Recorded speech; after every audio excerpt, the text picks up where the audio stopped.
কখনো রোদ তুমি, কখনো জোছনা, তুমি ভালোবাসো নাকি তুমি ভালোবাসো না। হ্যালো এভরিওয়ান, আমি রূপম চলে এলাম আজকের প্রথম ভিডিও নিয়ে। প্রথমে জানাচ্ছি সবাইকে ভেরি ভেরি গুড মর্নিং।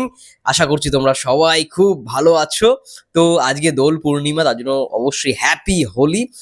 সবাই ভালো রকমভাবে দোল খেলো এবং প্রিয় সাকিবিয়ান ভাই বোনেরা, ঠিক আছে, এখন অলরেডি আমরা রিয়াকশন করতে চলে এসেছি দ্বিধা গানটাকে নিয়ে। যদিও বা গানটার পুরো ভিডিও সং আসেনি, কিন্তু অডিও সং অলরেডি অনলাইনে চলে এসছে। দেখো, প্রত্যেকটা গানই আসার আগে এই জিনিসটা তোমরা জেনে রাখো, এটা আগেও অনেকবার হয়েছে, হয়তো তোমাদের বুঝতে সমস্যা হয়েছে বা এইবারও বুঝতে সমস্যা হচ্ছে।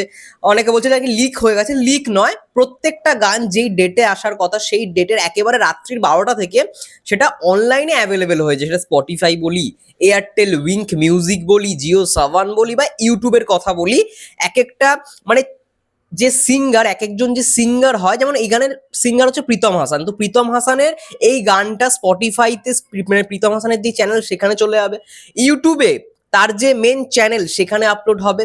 সে এটা পুরোপুরি অটো জেনারেটেড, ঠিক আছে, এটা কারোর হাতে নেই। তো গানটা লিক হয়নি, গানটা অফিসিয়ালি চলে এসছে। আমরা এটা সবাই জানি যে রাত 12টার পর থেকে যেই ডেটে রিলিজ হয় সেই ডেটে রাত 12টার পর থেকে অ্যাভেলেবেল হয়ে যায়। গানটার video song, full video song আসছে আজকে ঠিক সন্ধ্যে 7টার সময় এবং ভারতের সময় অনুযায়ী সন্ধ্যে 6:30টার সময়। তখন গানটা নিয়ে রিয়াকশন করবো। তো এখন গানটা আমি চালাতে চাইছি না, কারণ কপিরাইটের একটা ইস্যু চলে আসবে। গানটা শুনে কেমন লাগলো দেখো বন্ধুরা, গানটা শুনে না মানে একবার শুনে যেটা মনে না হবে, মানে একবার শুনে কিন্তু অনেকের মনে হতে পারে যেটা একদম মানে ডিসেন্ট একটা সং হয়েছে, অ্যাভারেজ একটা গান হয়েছে, খুব একটা ভালো না। কিন্তু বারবার শোনো গানটা, গানটার মধ্যে কিন্তু ভালো ভালো ইনস্ট্রুমেন্টের ইউজ করা হয়েছে, ভালো রকম ভাবে শুনবে, ঠিক আছে। তোমরা হেডফোন ইউজ করে শোনো গানটা, একটা আলাদা ভাইবস ক্রিয়েট করে। যেমন থেকে প্রথম থেকে শুরু হচ্ছে প্রীতম হাসানের যে ভয়েসটা, একদম সোলফুল ভয়েস, একটা সোলফুল ভয়েসের মাধ্যমে তার মানে আওয়াজটা আমরা শুনতে পাচ্ছি। তারপরে ওই কণ্ঠটা আসে, কখনো রোদ তুমি, কখনো জোছনা, কখনো বুঝি তোমায়, কখনো বুঝি না, তুমি ভালোবাসো নাকি তুমি ভালোবাসো না। এই যে মানে হুক লাইনটা, এটার যখন আমরা ভিজুয়ালটা দেখবো না, তখন আরো ক্লিয়ার হবে ব্যাপারটা। আমরা বুঝতে পারছি এইখানে গানটা যেটুখানি কথা শুনে বুঝতে পারলাম যে এইখানে মেগাস্টার শাকিব খান সে ইধিকা পালের প্রেমে পড়ে যাবে, ঠিক আছে। এবার প্রেমটা কি করে হলো, তাকে প্রথম দেখা কিভাবে, বা তার প্রত্যেকটা জিনিস কিভাবে তাকে অ্যাট্রাক্ট করছে, সেই জিনিসপত্রগুলো নিয়েই আই থিঙ্ক এই গানটা হতে চলেছে, মানে গানটার ভিজুয়াল হতে চলেছে। এবার দেখার বিষয়, যখন সন্ধেবেলায় গানটা আসবে ভিজুয়াল সমেত, তখন ভিজুয়ালের সঙ্গে অডিওটা কতটা ম্যাচ খাচ্ছে। এবার যদি এই পার্টিকুলার সংটাকে নিয়ে কথা বলি, মানে গানটাকে নিয়ে, শুধু গানটাকে নিয়ে যদি কথা বলি, গানটা ভালো, একটা ভালো, তোমরা ভালো করে শোনো, দেখবে একটা আলাদা রকমের গান। এবং সব থেকে অবাক লাগার বিষয়, এই প্রীতম হাসানই কিন্তু তোমরা আগের বছরে দেখেছো তুফান সিনেমায় লাগে উড়াধুরা, মানে লাগে উড়াধুরার মতো একটা আইটেম ডান্স বানাচ্ছে। আবার এই প্রীতম হাসানি দেখো একেবারে একটা অন্য রকম গান বানাচ্ছে, সেটা হচ্ছে এরকম একটা রোমান্টিক সোলফুল ট্র্যাক, দ্বিধা। তো বেশ ভালো, এই জিনিসটাই অনেকে অ্যাট্রাক্ট করবে। তোমরা যদি ভালো করে মানে 4-5 বার যদি মিনিমাম শোনো গানটা, তাহলে বুঝতে পারবে একটা আলাদা সোলফুল ভাইব। যেমন আমি প্রথম থেকে এই জায়গাটা যদি আমি চালাই, বুঝতে পারবে।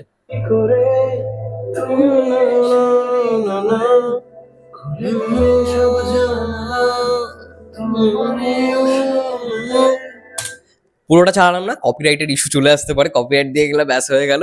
যাই হোক, কিছুটা শোনো, মানে প্রথমে সুরটা শুনেছো, মানে একদম সোলফুল, একদম স্লো থেকে গানটা এইখানে উঠছে, আবার একটুখানি নামছে, আবার উঠছে।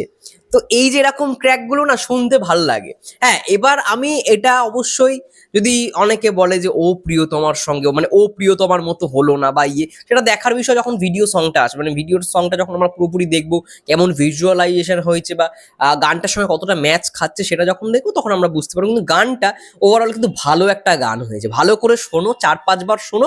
আমার কিন্তু ভালো লাগলো বেশ। আমি প্রথমবার যেটা মানে শুনে বুঝতে পারলাম না, আমি কিন্তু 4 থেকে 5 বার শুনলাম। 4 থেকে 5 বার শোনার পর আমার যেটা মনে হচ্ছে প্রথমবার থেকে অনেক বেটার।